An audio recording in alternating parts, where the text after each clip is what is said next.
From a relatively early age, back in the 1980s, I have been fascinated by esoteria and mythology, in particular with an anthropological and psychological viewpoint, although at age 10ish I was more fascinated by the concepts of runes, astrology, tarot and so on than placing any ological epithets as to what I was reading. Over time, anyone interested in the subject will read and study more, and, especially true for interests picked up as a child, those studies become more scrutinised and more mature with the mindset. Personal belief systems also develop through introspection and objective scrutiny, something I feel a lot of the world could benefit from more now.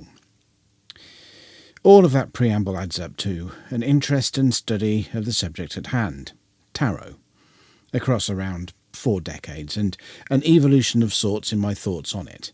So what I present here is something on those thoughts, alongside a briefish overview of the study that has led me to them.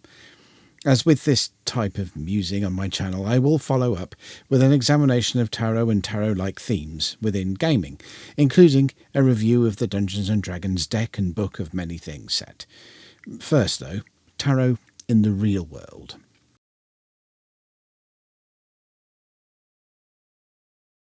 Tarot describes a deck of cards originally developed for playing tarot family card games, of which a number are still played today. Notably for me, that game known as French Tarot, or Le Jeu de Tarot. I have a battered deck of Grimoire cards surviving from my youth that lean more towards this game aspect than the other aspect tarot is famous for, which we'll get onto shortly. A general note before we start. Most of our understanding of history comes to us through interpretation of what has survived. We can fill in blanks around these touchstones with conjecture, and some of what follows is indeed conjecture. There is a difference, however, in conjecture based on a study of available evidence and conjecture born whole cloth from the imagination of a commentator. The history of tarot consists of both methodologies. Hopefully I will make it clear which is what as we go. Playing cards, and games using them, have been known for centuries from around the world, and at least from the 12th century in Europe. The first records of cards in Europe we have a date from 1367, and a 1377, a description of a deck of cards comprising 4 suits of 13 cards apiece, was set down by John of Rheinfelden. The concept of cards, then, as equipment for games, is a very old one. Within certain card games, the concept of trumps exist. When using what we will call, for the purpose of this video, standard decks, that is, decks where none of the cards are specifically set apart within deck's construction, and including those such decks where 1 or 2 wildcards, or jokers, have been inserted, do not have any inherent trumps, but instead the games using them include mechanics for designation certain cards or groups of cards, a specific suit, for example, as trumps during play. Most forms of bridge, for example, include this, and the trumps may change from hand to hand. At some point in the 1400s, conjecturally, the innovation of adding a special set of trump cards to the deck that were apart from the general suit came about. Here, the trumps, triumphs, or whatever you wish you to call them, are fixed, and the remainder of the suited cards are considered by their value and suit alone, without carrying any particular superpowers. In other words, the special trump suit held all the superpowers all of the time, and no mechanic for assigning superpowers to a suit of cards were thus needed. Trick-taking games thus arose using this style of deck alongside standard decks, including the early games that would evolve and become standardized into the modern Jeu de Tarot, among others. Were these games for the common man, though? In short, not at first. The development of paper in Europe begins in the late 11th century, but wasn't widely available as a material until much later, even into the 16th and 17th centuries. In 1221, paper was prohibited from being used for public documents within the Holy Roman Empire by Frederick II, and making paper did not start to become cost-effective until into the 16th century. Alternate materials, vellum and parchment, for example, were more widely used for the creation of documents. in themselves rare due to the limited literacy of the general populace and the time-intensive activity required to producing them. It is likely that the first cards used by Europeans were therefore introduced via the neighbouring Islamic states, and reference to Mamluk designs can be found from the 1300s. China and the Islamic world had developed paper at a much earlier time than the European West. So the earliest decks used in Europe comprised costly materials or were imported. They were also hand-painted or hand-drawn, the printing press not arriving until the mid-1400s. This means that cards would not have been as available to the common people as, say, dice, until much later. Most of the surviving European historical decks are hand-painted specimens commissioned by nobles, such as the deck painted in 1418 or thereabouts by Michelino de Bossozzo, and commissioned by Duke Filippo Maria Visconti. Then, as now, cards were collected for both their use and artistic merit, but it would take a while for them to reach the average Joe in the street. Tarot was introduced into France in around 1499 with the invasion of Milan and Piedmont. If you consider that Venice was a major entry point for trade with the Islamic world and the East in general at the time, it's not surprising that the concept of playing cards, if indeed inherited from China and the Islamic states, would enter Europe via Italy.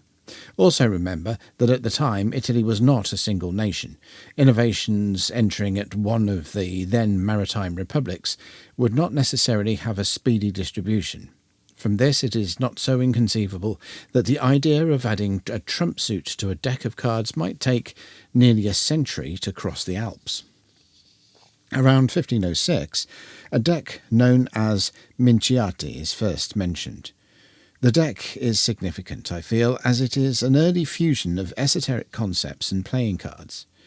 This deck, supposedly comprising 97 cards, included the base 78 cards of tarot, that is, 4 suits of 14 rather than 13, and 22 in the special trump suit, to which were added cards representing astrological and elemental signs. While use of tarot, or cards in general, had yet to be documented, I feel that the inclusion of these additional cards does hint at some level of use. I'll go into this a bit more for now, but for now, suffice to say that humans are given to using nearly any device capable of producing random results within regular patterns for interpreting omens and general fortune-telling, so it would surprise me if cards weren't used for such almost as soon as they had been introduced. In the annals of French tarot, the first complete documented rules for the game survive from 1637, and from 1639 we have the earliest surviving Marseille tarot decks of Philippe Vachier of Marseille. It is over 100 years after this that we do find the earliest evidence of tarot being used for cartomancy in Italy, recorded with the Tarot Bolognese. Nothing to do with spaghetti and sauce. Prior to this, we have 2 notable births, Coeur de Gebelin, born in Nimes in 1725, and Jean-Baptiste Aliette, born in Paris in 1738. Aliette claims to have been introduced to cartomancy in 1751, around the age of 13, and in 1770, roughly at 32, he published Éteilla, une manière de recréer avec un jeu de cartes, or Éteilla, or How to Recreate Yourself with Playing Cards.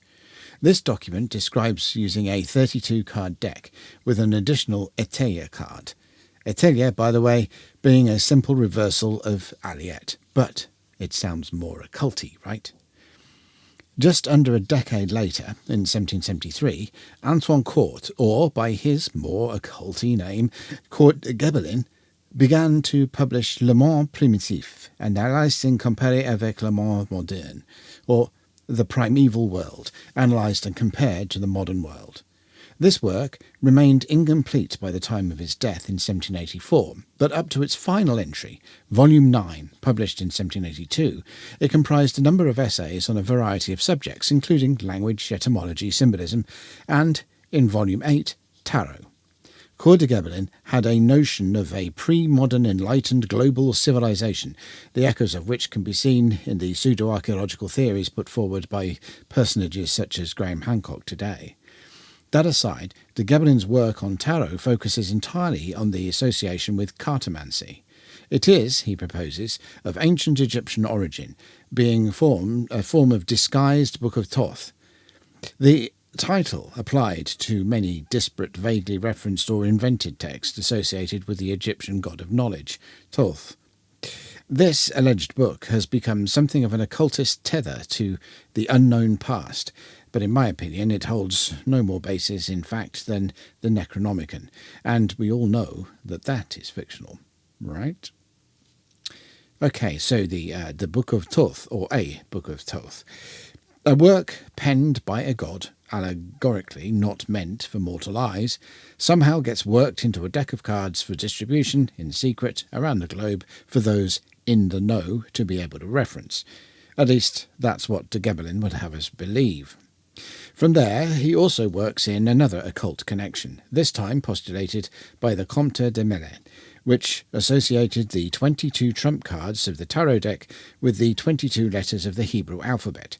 So presumably the reconstructed Book of Thoth in card form was done by Jewish scholars or Kabbalists. It's not clear. The main point here is that with Coeur de Gebelin we see the first steps of tarot in its cartomancy association being a sort of soup, collecting all manner of esoteric bits and pieces. As we shall see, it doesn't really get any better. Now, back to our friend Etelia. He who, at this point, was already playing around with cartomancy.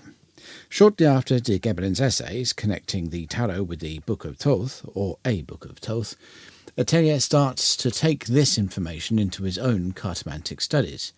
He formed the Société d'Interpréter du Livre de Thoth, the Society for the Interpreting the Book of Thoth, in 1788, and in 1789 published his first tarot deck, the first tarot deck known to be published specifically for cartomancy, rather than as a gaming deck that could also be used for cartomancy.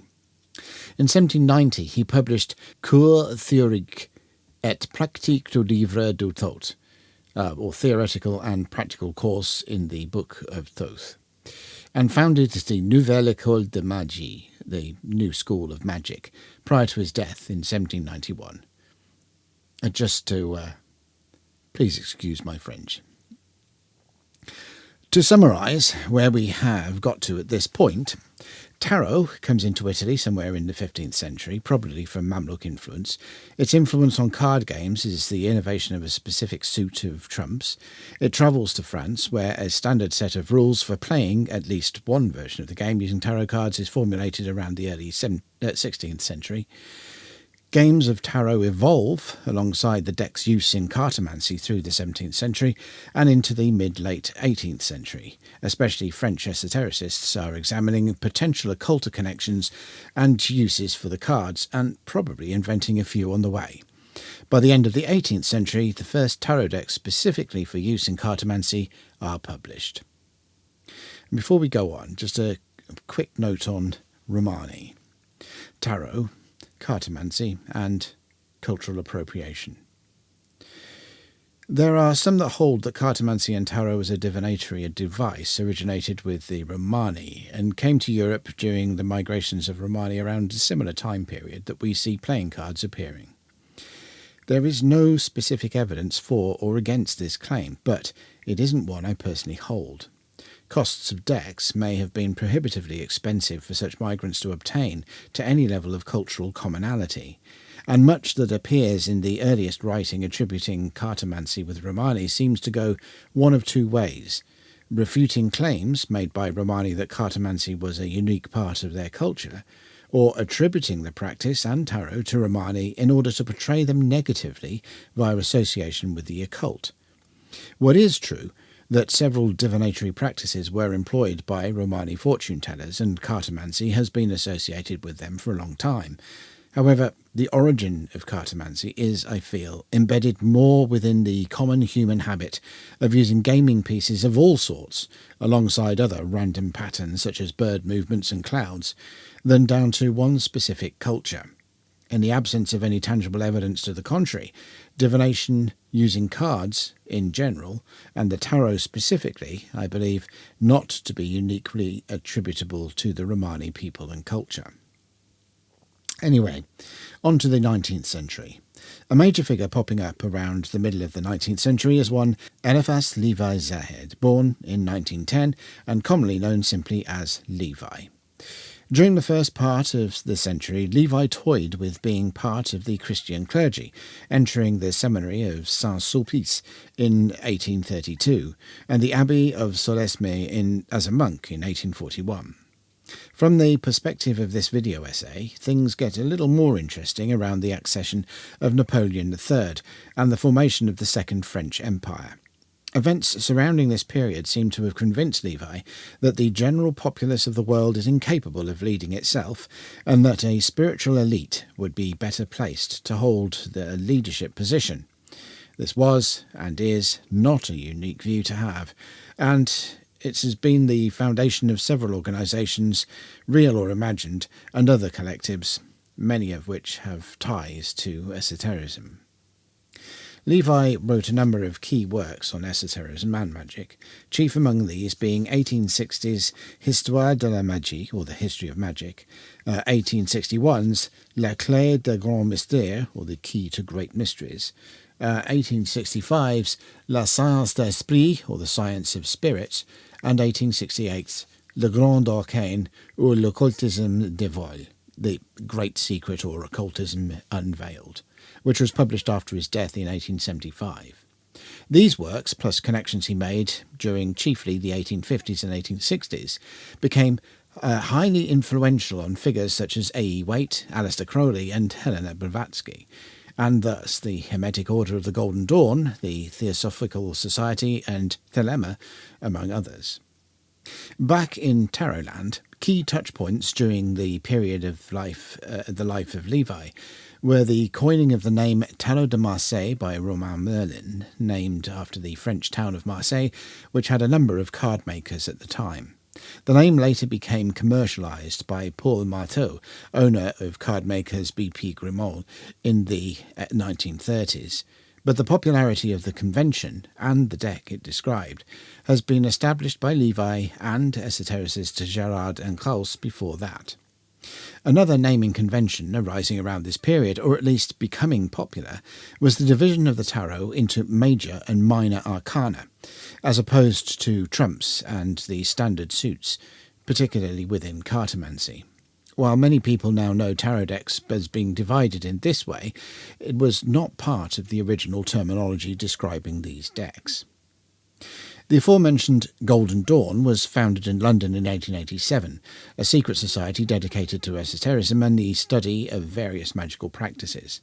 The Golden Dawn is important from a tarot perspective for two major personages: Arthur Edward Waite, who was a member of the order, on and off from 1891 to its dissolution in 1903, founded one of the orphan orders, the independent and rectified Order Rosae Rubea et Ori Crucis, after the inner circle of the Hermetic Order of the Golden Dawn, until that disbanded in 1914, and a second one, the Fellowship of the Rosy Cross, in 1915.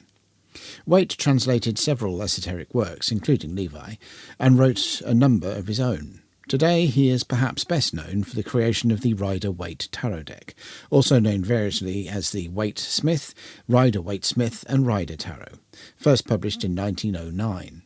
The deck was devised by Waite and illustrated by fellow Golden Dawn member Pamela Coleman Smith, the Rider part of the name coming from the Rider Company, which published the original deck.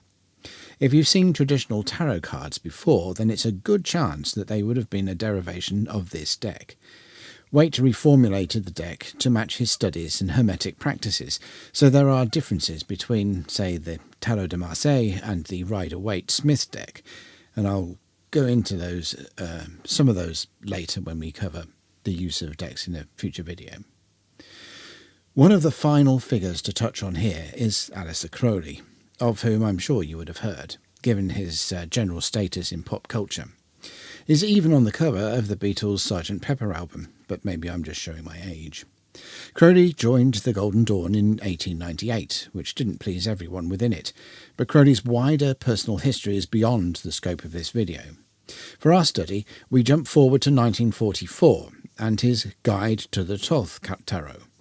His guide was started in 1938 and re-evaluates tarot for esoteric use through Crowley's own studies and thoughts, much as Waite had done with his own variant. The primary underpinning of the Thoth Tarot is its connection to Thelema. Crowley's amalgamated occult philosophy and religion, most famous for the phrase, "Do as thou wilt shall be the whole of the law." The first Thoth Tarot deck was painted by Lady Frida Harris, and, as mentioned, was published in 1944, 3 years before Crowley's death in 1947. From this point on, far too many people have contributed to the furtherance of tarot as game, cartomancy focus, or simply for the appreciation of the art, to be able to make sense of it. In many ways, tarot has left the shadows of the secret and the esoteric to step into popular culture and has been adopted into the practices of Wiccans, witches and many other pagans, esotericists, occultists and even psychologists, and those using them within a more sceptical or secular manner. Echoes of tarot can be found in oracular decks, ascribed to any number of ancient cultures, Celtic tarot being one popular variant, and in studied devices such as Roger van Oak's Creative Whack Pack.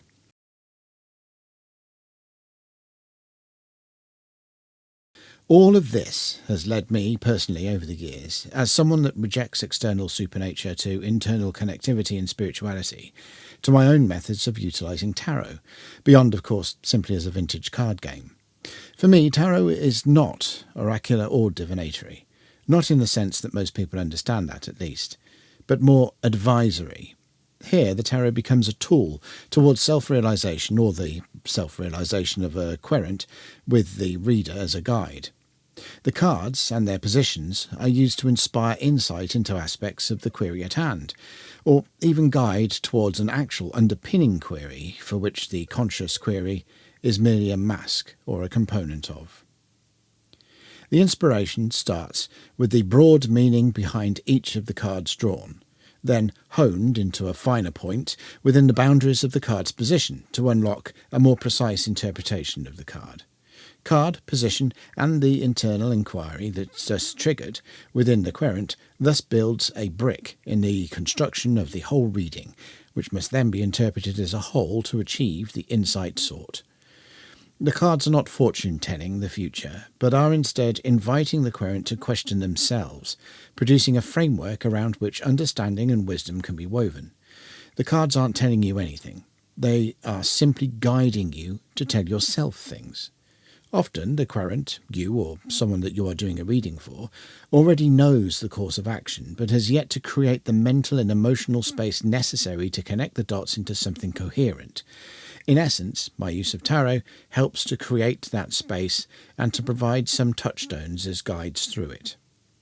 This foundation concept also allows additional methods and tools to be built in, perhaps to provide further nuance to the advice of the cards, or perhaps introduced because a querent finds a particular environment or ambience helpful towards creating the space needed for the process of internal query.